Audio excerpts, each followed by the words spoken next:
ஆண்டவராகிய இயேசு கிறிஸ்து நாமத்துக்கு மகிமையுண்டாவதாக. இந்த காலவேளையில் இந்த வார்த்தை கேட்கிற யாவருக்கும் ஆண்டவராகிய இயேசு நாமத்தினாலே சமாதானமும் சந்தோஷமும் உண்டாவதாக.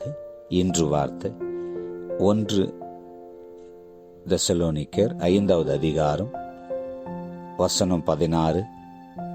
எப்பொழுதும் சந்தோஷமா இருங்கள். இந்த வார்த்தை கேட்கிற என் அன்பு சகோதரன் சகோதரி, எப்பொழுதும் கிறிஸ்துக்குள்ள சந்தோஷமா இருங்க. எந்த சூழ்நிலையிலும் சந்தோஷமா இருங்க.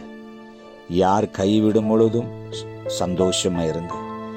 யார் உங்களை மறந்தாலும் நீங்க சந்தோஷமா இருங்க. வியாதி ஆனாலும், போராட்ட உபத்திரமானாலும், கண்ணீர் வேதனை ஆனாலும் சந்தோஷமா இருங்க. இதோ உன் நேசர் அதி சீக்கிரத்தில் வரப்போகிறார். உங்க முகத்தில் இருக்கிற எல்லா கண்ணீர்களை துடைத்து உங்களை ஆசீர்வதித்து, கோழி தன் குஞ்சை சிறுகனால மறைப்பது போல அவர் அன்பின் சிறுகனாலே உங்களை அணைத்து கொள்ளுவார். உங்களோட துக்கம் எப்பொழுதும் சந்தோஷமா இருக்கும்.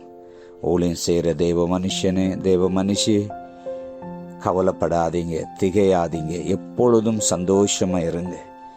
உங்க சபையில உபதிரவம் வரும் பொழுதும், விசுவாசிகளை மூலியமாக நெருக்கடி வரும் பொழுதும், நம்பினோர்கள் உங்களை காயப்படுத்தும் பொழுதும் சந்தோஷமா இருங்க.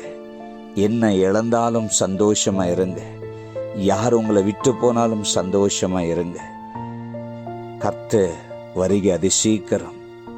உங்க துக்கம் சந்தோஷமாக மாறும். உங்க வேதனைகள் மாறும். கர்த்தர் உங்களை நேசிக்கிறார். உங்க சபையை, உங்களை கர்த்தர் நேசிக்கிறார். எப்பொழுதும் சந்தோஷமா இருங்க. இந்த வார்த்தை கொண்டு கர்த்தர் தாமே இந்த நாளிலே உங்களை யாவரையும் ஆசீர்வதித்து உயர்த்துவராக.